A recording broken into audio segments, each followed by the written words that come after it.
Hi guys, welcome back to my channel. চলে এসেছি নতুন আরেকটা ভিডিওর সঙ্গে। তো আলপনার বরকে নিয়ে দুদিন ধরে ভিডিও করছি, তার জন্য প্রচুর নেগেটিভ কমেন্ট আসছে, প্রচুর পরিমাণে নেগেটিভ কমেন্ট আসছে। দেখো, মানুষ ভালোটা যখন বলছিলাম তখন স্ট্রাইক মেরে দিল, এখন নেগেটিভ বলছি, এখন এসে কমেন্ট বক্সে আজে বাজে কথা বলে যাচ্ছে।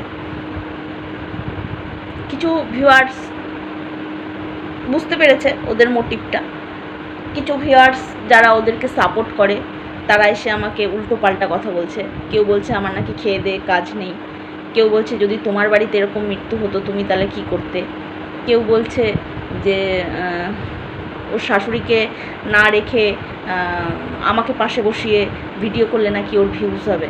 দেখো, ভালোবাসো ঠিক আছে, সাপোর্ট করো ঠিক আছে, কিন্তু যেটা সত্যি সেটা তো বলতে শেখো, সেটা তো নিতে শেখো, সেটা বুঝতে শেখো, তাই না? মানছি আমি নাই ভুলভাল বলছি, আমি ঠিক বলছি না। ওদের বাড়িতে সদ্য একটা মানুষ পরলোক গমন করেছে, চলে গেছে, একটা মা তার সন্তানকে হারিয়েছে। সত্যি খুব দুঃখের, খুব কষ্টের। আমি কোনো নেগেটিভ ভিডিও এদেরকে নিয়ে করতে চাইনি।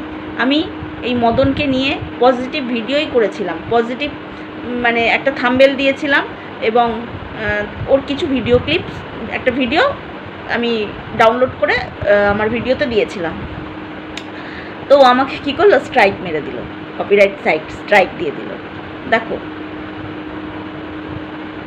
আমি তো মনে করি যে সত্যি বলতে গিয়ে যদি দুটো খারাপ শুনতে হয় তাতে কিছু যায় আসে না, কিন্তু যার এখন মানে দুঃখের সময় একটা মানুষ চলে গেছে, সেই তার স্বামী মাথার মধ্যে বদবুদ্ধি, শয়তানি বুদ্ধি পোষণ করছে নাকি আমি ওদেরকে নিয়ে যারা ভিডিও করছে, তাদের ভিডিও ক্লিপ ইউজ করছে, তাদেরকে স্ট্রাইক মেরে দেবো।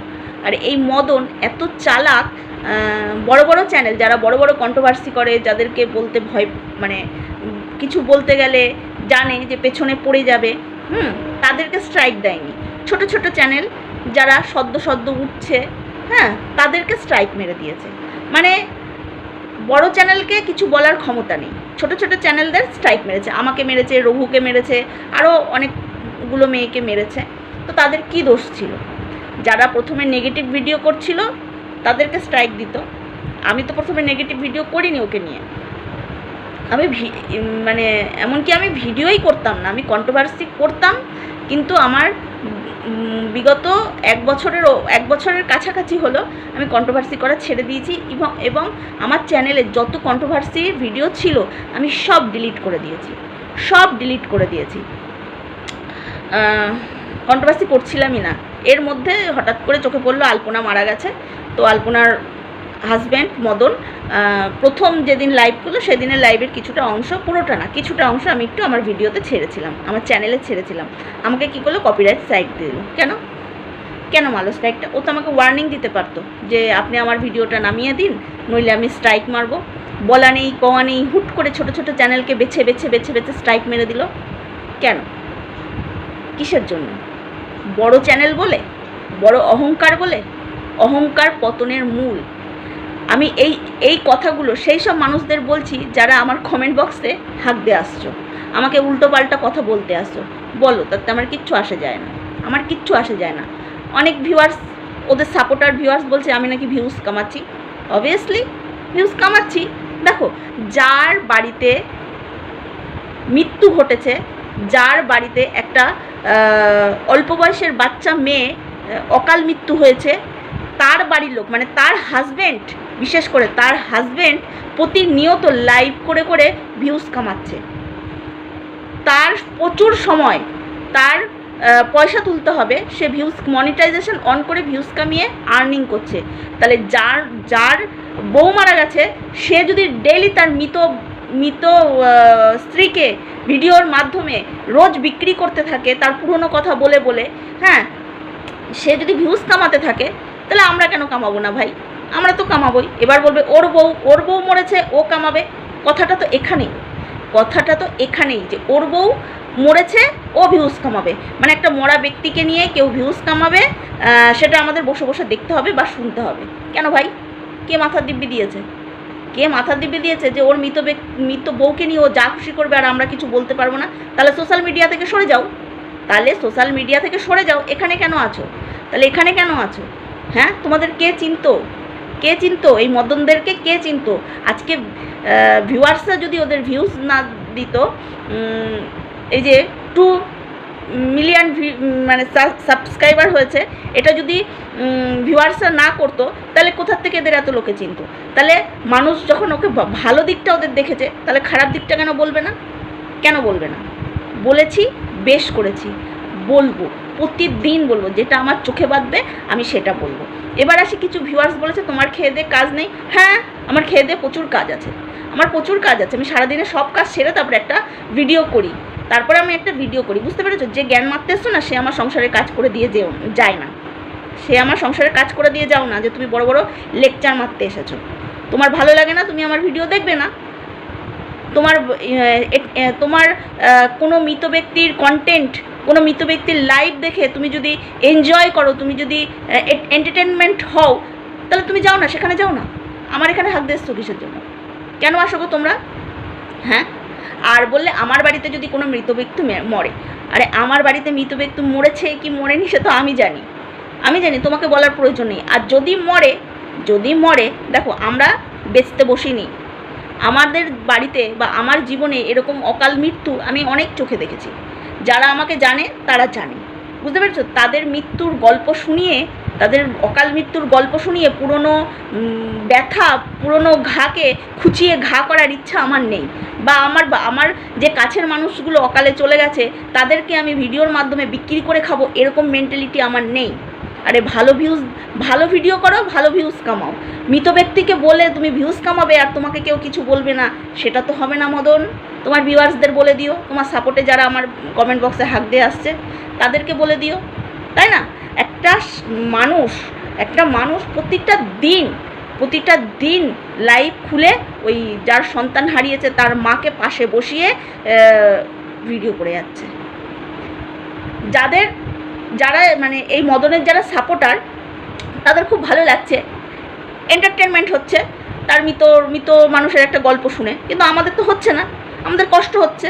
আমার মনে হচ্ছে তার মাটা ডাক্তার দেখানো দরকার, তার মা অসুস্থ, হ্যাঁ, তাকে রেস্টে দরকার। কিন্তু তাকে তো দেখে মনেই হচ্ছে না যে সে আলপনার মায়ের রেস্ট হচ্ছে, রুবি কাকিমার রেস্ট হচ্ছে, মনেই হচ্ছে না। ভিডিও খুলে হাই তুলেই যাচ্ছে। যে মানুষটা সদ্য একটা সন্তান হারিয়েছে, তাকে খুব যত্ন করে রাখার দরকার, হ্যাঁ, সেই ব্যক্তিটাকে সামনে নিয়ে এসে ভিউজ কামানো হচ্ছে। ভিডিওর মাধ্যমে বলছে যে এই যে কিছু মানে অশিক্ষিত গাধা সব ভিউয়ার্সগুলো আছে, এই সাপোর্টাররা আছে যারা আমার কমেন্ট বক্সে হাক দিয়ে এসছে, তারা নাকি বলেছে যে আলপনার শ্রাদ্ধ দেখবে। আরে শ্রাদ্ধ দেখার যখন অতই শখ, তাহলে যাও না, আলপনার শ্বশুরবাড়ি চলে যাও, যাদের শ্রাদ্ধ দেখার এতই শখ। হ্যাঁ, একটা সুস্থ স্বাভাবিক মানুষের কখনো শ্রাদ্ধর ভিডিও দেখতে ইচ্ছে করে? আমার তো ভাই মনে হয় না। আর কিছু এই যে সাপোর্টাররা আছে, গণ্ড মূর্খ অশিক্ষিত দল, তারা কি নাকি শ্রাদ্ধের ভিডিও দেখবে বলে আবদার করেছে মদনের কাছে। মদন লাইভে বসে বলছে যে হ্যাঁ, আমি সেদিন একটা ক্যামেরাম্যান নিয়ে আমি ভিডিও শ্যুট করব। ভাবতে পারো কত নিম্ন শ্রেণীর মন মানসিকতা, পয়সার লোভ কত, মানে হঠাৎ করে পয়সা চলে এসেছে, হঠাৎ করে টাকার মুখ দেখে ফেলেছে, টাকার গন্ধ পেয়ে গেছে, লোভের জিভ লক করছে, জিভ এসে নাভিতে ঠেকে গেছে আলপনার বরের। ওর জন্য শ্রাদ্ধের অনুষ্ঠানের ভিডিওটাও সে দেখাতে চাইছে ভিউয়ার্সদের জন্য। কেন ভিউয়ার্সদের জন্য তুমি শ্রাদ্ধের অনুষ্ঠানের ভিডিও দেখাবে কিসের জন্য? হ্যাঁ, এই যে শ্রাদ্ধের যে অনুষ্ঠানটা, ওর মা যখন ভিডিওগুলো পুনরায় দেখবে তখন ওর মায়ের মনে কি হবে? ধরো একটা ভিউয়ার্স আমাকে বলেছে আবেগ দিয়ে পৃথিবী চলে না। আলপনা মরে গেছে বলে কি তার বড় মরে যাবে? না, আলপনা মরে গেছে বলে তার বর যাবে না। আর আবেগ দিয়ে পৃথিবী চলে না, আবার আবেগ দিয়ে পৃথিবী চলে, দুটোই হয়। কারণ বলছি যে একটা মানুষ চলে গেছে বলে আমি মরবো না, এটা সত্যি কথা। কিন্তু যে মানে স্বামী বলছে যে আলপনার সঙ্গে তার একটা অন্যরকম সম্পর্ক ছিল, শুধু স্বামী স্ত্রীর সম্পর্ক ছিল না, একটা বন্ধু, একটা সখা, মানে কৃষ্ণের সঙ্গে রাধার যে সম্পর্ক সেটা বোঝাতে চেয়েছিল, সেটা বোঝাতে চেয়েছিল এই মদন। তাহলে যার সঙ্গে এত মধুর একটা সম্পর্ক ছিল, একটা কি বলবো, একটা ভালো সম্পর্ক ছিল, মানে স্বামী স্ত্রীর থেকেও ওপরের সম্পর্ক, মানে বুঝে নাও তোমরা, আমি অত ব্যাখ্যা করে বলতে পারছি না। তো সে হঠাৎ প্রথম দিন লাইভে এসে বলে যে সে নাকি একটা কৃষ্ণভক্ত মেয়েকে তার শাশুড়ি মা নাকি যে বিয়ে করতে বলেছে, বিয়ে করতে। বিয়ের কথাটা কেনই বা আসবে ভাই, কেন আসবে? হ্যাঁ, যদি সত্যি তার সাথে একটা অন্যরকম রাধাকৃষ্ণের মতন একটা সম্পর্ক থেকে থাকে, তাহলে তো ওর সারা জীবন বিয়ে না করাই উচিত। কেননা কৃষ্ণ সারা জীবন রাধাকে ভালোবেসেছে, রাধাকে পায়নি বলে কৃষ্ণ সবচেয়ে প্রিয় জিনিসটা ত্যাগ করেছিল। সেটা কি? সেটা হলো বাঁশি, সেটা হলো বাঁশি। বাঁশির ডাকে রাধাকে ডেকে আনতো, আর ওই বাঁশির ডাকেই রাধা মগ্ন হয়ে তার পেছন পেছন দৌড়তো, তার কাছে আসতো। তাহলে কৃষ্ণ তার সবচেয়ে প্রিয় জিনিসটাকে ত্যাগ করেছিল। পারবে এই মদন? পারবে এরকম দামি কিছু ত্যাগ করতে? ভালোবাসা এমন একটা জিনিস না যাকে একবার মনে স্থান দেয়া যায়, দ্বিতীয়বার অন্য কাউকে আর স্থান দেয়া যায় না, যায় না। সব লেকচার মারতে এসেছো। যখন রাধা কৃষ্ণ, গোলকধাম, কৃষ্ণধাম, এই কৃষ্ণের কথা, ওই কৃষ্ণের কথা যখন বলতেই বসেছো, তাহলে কৃষ্ণের মতন হও, কৃষ্ণের বাণীকে জীবনের লক্ষ্য করে নাও, তাহলে বুঝবো যে হ্যাঁ, বউ মরতে না মরতেই বাপের বাড়ি উঠেছে এসি ঘরের হাওয়া খেতে। এই মদন বউ মরতে না মরতেই, যে বউ যখন ছিল ওই টিনের ঘরে দিন চলে যাচ্ছিল, কারেন্ট নেই, হাওয়া নেই, জলের ব্যবস্থা নেই, কোনো কিচ্ছু নেই, হ্যাঁ, সাবমার্সেল নেই, সরকারের সাবমার্স বসানো ছিল সেই পাড়ার অনেকটা দূরে, সেখান থেকে জল টেনে নিয়ে এসে এরা স্নান করতো, খেত, সব কিছু করতো। হ্যাঁ, আর বউ মরতে না মরতেই ওই ভিটে বাড়ি ছেড়ে দিয়ে মা বাবার কোলে এসে উঠেছে। হ্যাঁ, বউ মরতে না মরতেই মা বাবার কোলে এসে বসেছে, কেননা এসির হাওয়া খাওয়ার জন্য। শরীর খুব খারাপ, মন খুব খারাপ, হাড়ের খুব ব্যথা, বুকে খুব ব্যথা, ডাক্তার দেখাতে হবে, ডাক্তার দেখাতে হবে ওকে। কাজ মিটে গেলে আমি আগে ডাক্তার দেখাবো, তাই নাকি? বাচ্চার খুব শখ, আর নিজের বউটাকে ঠিক করে ডাক্তারও দেখাওনি। মানুষ পৃথিবী থেকে চাঁদে চলে যাচ্ছে, আর বউকে ভালো ট্রিটমেন্ট দেওয়ার জন্য ভালো শহরে নিয়ে যেতে পারোনি, ভালো শহরে নিয়ে যেতে পারোনি। আমি কিছুই চিনি না, আমি কিছুই বুঝি না, তুমি ন্যাকা ষষ্ঠী, তুমি মদন, তুমি একটা মদন, তুমি কিচ্ছু বোঝো না, কিচ্ছু বোঝো না তুমি। রক্তের গ্রুপ কী, কী সমস্যা এখনও পর্যন্ত সেটাই ক্লিয়ার করে বলতে পারলো না যে অরিজিনাল ওর সমস্যাটা কী। একটা বলছে পিত্তথলিতে পাথর হয়েছে, মদন বলছে পিত্তথলিতে আলপনার পাথর হয়েছে। তাহলে যদি একটা সাবুদানার মতনও যদি পাথর হয়, তাহলে সেটার ব্যথা হয় খুব। আমার দিদির ছেলের হয়েছিল, আমি জানি, খুব ব্যথা হয়, খুব কষ্ট হয়, খুবই ব্যথা, সহ্য করা যায় না। তাহলে এরকম ব্যথা নিশ্চয়ই আলপনারও উঠেছে। ওই কোনো দিন তো ভিডিও করে বলনি যে আজকে আলপনার ব্যথা উঠেছে, আলপনার এই প্রবলেম আছে। একদম একদম শেষ মুহূর্তে গিয়ে আলপনার রোগের কথা বলা হচ্ছে। যখন আলপনা ভিডিও দিচ্ছিল না, ভিউয়ার্সরা পাগল করে দিচ্ছিল যে কেন ভিডিও দিচ্ছে না, তখন গিয়ে একটা লাইভ খুলে বলতে বসেছে যে আলপনার খুব শরীর খারাপ, আলপনার এই সমস্যা। এই মদন ভেবেছিল যে আলপনা তো কোনোদিন বাচ্চা দিতে পারবে না, আলপনার রোগে ভর্তি, যা টাকা ইনকাম হবে সব আলপনার রোগেই শেষ করতে হবে, এইসব চিন্তা ভাবনা করে ও আলপনাকে বিনা চিকিৎসায় শেষ করে দিয়েছে আলপনাকে। আর আলপনা মরতে না মরতেই গিয়ে বাবা মার বাড়িতে ওই যে এসি, ব্যাকগ্রাউন্ডে এসি লাগিয়ে যে বসে এসিওয়ালা বাড়িতে চলে গেছে, সাবমার্সেল আছে। হ্যাঁ, যেখানে কোনো দিন আলপনাকে তার শ্বশুর বাড়িতে মেনে নেয়নি এর বাবা মা, মদনের বাবা মা, সেখানে তার মাকে কি করে নিয়ে যায়? আর সে তার মাই বা কেন যায়? অবশ্য কিছু বলার নেই, সে এখন অসহায়, এখন মানে একটা কি বলবো, একটা জড় পদার্থের মতন হয়ে গেছে, যেখানে নিয়ে যাবে, যেখানে বসাবে, যেখানে যা খেতে দেবে ওনাকে তাই করতে হবে। কারণ এমনিতেই শুনেছি এই রুবি কাকিমাকে কেউ কোনো দিন পাত্তা দিত না। আর এই মদনের মা মানে আলপনার শাশুড়ি কোনো দিন আলপনার মাকে কারোর কাছে, কোনো গ্রামের লোকের কাছে পরিচয় দিত না, শুধু নিয়ে গেছে ভিউজ কামানোর জন্য, ভিউজের লোভে নিয়ে গেছে, আর কিচ্ছু না। যারা আমার কমেন্ট বক্সে এসে আমাকে আজে বাজে কথা বলছো না, আমার কিছু আসে যায় না, জানো তো, আমার কিচ্ছু আসে যায় না। দেখো আজকে আমি 2টো ভিডিও করে নিশ্চয়ই আমার সংসার, ওই আলপনার ভিডিও করে আমি নিশ্চয়ই, আমার এত ভিউজ হয়নি যে আমার সংসার চলবে, আমি খেতে পাই, হ্যাঁ খেতে পাই, বুঝতে পেরেছো? কিন্তু যেটা সত্যি সেটা বলবো, সত্যি। তোমাদের যদি ভালো না লাগে তোমরা এসো না, এসো না তোমরা, তাই না? আমাকে এখানে জ্ঞান মারতে বসবে না। আর একজন বলেছে তোমাকে দেখতেই তো ডাইনির মতন। Thank you. আমি যে ডাইনির মতন দেখতে, তুমি যে আমাকে এইটুকু প্রশংসাও এটা আমি নিন্দা নিচ্ছি না, এটা আমি প্রশংসা নিচ্ছি, আমি এটা প্রশংসা হিসাবেই নিচ্ছি। তুমি যে আমাকে ডাইনির সঙ্গে তুলনা করেছো, খুব ভালো কথা, খুব ভালো কথা, আমি খুব খুশি, জানো, বুঝতে পেরেছো? এই ডাইনির হাইটা যেন আবার তোমার না লেগে যায়, সাবধানে আমাকে ইয়ে করবে, কমেন্ট করবে, বুঝতে পেরেছো? যত সব খেয়ে দে, তোমাদের কাজ নেই, ওই জন্য আমার ভিডিও দেখতে আসো। তোমাদের খেয়ে দে কাজ নেই, তোমাদের মানে একটা কি বলবো, সাধারণ জ্ঞান তোমাদের ভেতরে নেই। যে ছেলেটা মানে মৃত ব্যক্তিকে তার বউকে রোজ মৃত বউকে বিক্রি করে করে খাচ্ছে। শাশুড়িটাকে তোমরা ভালো করে দেখেছো? রুবিকে, এই আলপনার মাকে তোমরা ভালো করে দেখেছো? ক্যামেরার সামনে বসে খালি হাই তুলে আছে, হাই। তার মানে কতটা ক্লান্ত উনি কতটা ক্লান্ত, না হচ্ছে ঘুম, না হচ্ছে ওনার খাওয়া দাওয়া। একটা ভিউয়ার্স বলেছে যে ব্যাঙ্গালোরে নিয়ে যাওয়ার জন্য, চিকিৎসা করার জন্য। বলে না মানুষের 3টে হাত, ডান হাত, বাঁ হাত, আর একটা হলো অজুহাত। তো মদনও অজুহাতই দেখালো, নাকি শাশুড়ি মা ট্রেনে উঠলে ঘুমাতে পারে না, শাশুড়ি মা প্লেনে যেতে পারবে না, শাশুড়ি মা বাসে যেতে পারবে না, মানে নানা রকম অজুহাতের কথা। কেন ভাই? চেষ্টা করে দেখো যেতে পারে কি পারে না। তোমরা তোমার বউ যা ইনকাম করে থুয়ে গেছে, বউ তো বিনা চিকিৎসায় চলে গেছে, এবার যেটুকু টাকা আছে শাশুড়িকে অন্তত সুস্থ করো।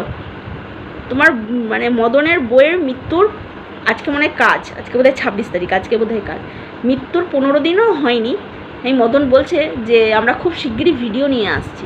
মানে পয়সার এত লোভ, জিভ লক করছে, এত ভিউজ কামিয়েছে, এত অ্যাকাউন্টে টাকা ঢুকেছে, এত টাকা ঢুকেছে যে বইয়ের শোক চলে গেছে। টাকা ভিডিও আনতে হবে, ভিডিও না করলে তো পয়সা ইনকাম হবে না, ভিডিও না করলে তো পয়সা ইনকাম হবে না। ওই জন্য কী করবে, একটা মেয়েকে ফিট করে ভিডিও করবে। শাশুড়ি মাকে বোঝানো হচ্ছে যে ভিডিও করতে হবে। আমি বুঝে পাই না, একটা মায়ের একটা সন্তান চলে গেছে, যে কমেডিয়ান ভিডিওগুলো এই রুবি কাকিমা করতো, সে কি সত্যি পারবে যে এইভাবে আবার ভিডিও করতে অন্য একটা মেয়ের সাথে? ওনার মনে পড়বে না যে এই জায়গাটায় আমার মেয়ে ছিল, সেখানে উনি মানে কি বলবো, মানে ওনার দুঃখে তো মানে পাঁজর ভেঙে চুরে যাবে ওর মেয়ের মানে কথা মনে পড়ে। এই সামান্য কথা এই সাপোর্টার ভিউয়ার্সদের মধ্যে ঢুকছে না? তোমরা বলতে পারছো না যে 15 দিনও হলো না, তুমি কাজ মিটে গেলে ভিডিও নিয়ে আসবে মানে? হ্যাঁ, তোমাদের তো এন্টারটেনমেন্ট চাই না, তোমাদের সাধ্যের ভিডিও দেখে এন্টারটেনমেন্ট চাই, তোমাদের কমেডি ভিডিও দেখে এন্টারটেনমেন্ট চাই। মানুষের দুঃখ কষ্ট চুলোই যাক, তোমাদের এন্টারটেনমেন্ট করতে হবে। দায়িত্ব নিয়ে রেখেছে মদন, ক্যামেরাম্যান ফিট করবে। মানে বুঝে পায় না কি, মানে অবাক হয়ে যায় আমি সব ভিউয়ার্সদের কথা শুনে। এই তোমাদের থেকে না আমি অনেক ভালো, সত্যিটাকে সত্যি বলতে পারি, তেল মারতে পারি না, বুঝতে পেরেছো? আর বলে দিচ্ছি, ভিডিওটা আমার অনেক বড় হয়ে যাচ্ছে। যাদের মনে হবে আমার ভিডিও তোমাদের ভালো লাগছে না, প্লিজ স্কিপ করে বেরিয়ে যাবে। আমার ভিডিও পুরো দেখতে হবে না তোমাদের। আমার ভিডিও 5 জন দেখুক, যে সত্যি কথাটা আমি বলতে চাই সেই 5 জন যেন সেই সত্যি কথাটা শুনতে পারে। পয়সার লোভে এই ছেলেটার চোখ, হ্যাঁ, লোভে চকচক করছে। যেখানে যে শ্বশুরবাড়িতে আলপনা কোনো দিন জায়গা পেল না, আর বউ মরতে না মরতেই লোটা কম্বল গুটিয়ে চলে গেছে বাবা মার কোলে গিয়ে টপাক করে পড়েছে এসির হাওয়া খেতে। শেখাচ্ছ? মানুষকে দেখলে বোঝা যায় না কে কষ্টে আছে, কে দুঃখে আছে। হ্যাঁ, মন ভাল লাগছে না, বন্ধুকে কল করছে, বেড়াতে বেরিয়ে যাচ্ছে মন ভালো করতে। আহারে, রোজ ভিডিও হবে, রোজ যা পারে করে নি। মানুষকে মানে মানুষ অবাক হয়ে যায় আমি। তো চলো বন্ধুরা, আমার ভিডিওটা অনেক বড় হচ্ছে। আজকের ভিডিওটা আমার এই কমেন্ট বক্সে এসে সব হাঁকছে, এদেরকে নিয়ে ছিল। এদের কি বলবো, চোখ কান সব বন্ধ করে বসে আছে।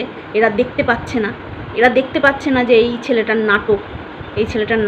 এ হলো শেয়ালের মতন ধুরন্ধর একটা চালাক ছেলে। মদন শোন, যত করবি চালাকি, পরে বুঝবি জ্বালাকি। বুঝতে পেরেছিস তো? আর সবাইকে বলছিস পাশে দাঁড়ান। কেন রে? তোকে টাকা দিয়ে পাশে দাঁড়িয়ে সাহায্য করবে? তোকে টাকা দিয়ে পাশে দাঁড়িয়ে সাহায্য করবে। আমি এই শিল্পীদের ভিডিও থেকে বুঝতে পারলাম যে এটার মানে নাকি এটা হয়।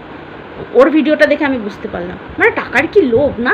এক কাজ কর, বাটিটা নে, বাটি করে রাস্তায় বসে পড়, ভিক্ষা পাবি প্রচুর, ওই ভিক্ষের টাকা দিয়ে সৎ কাজ করে ফেল বউয়ের। সত্যি বাবা, নৃশংস লোক কোথাকারে একটা।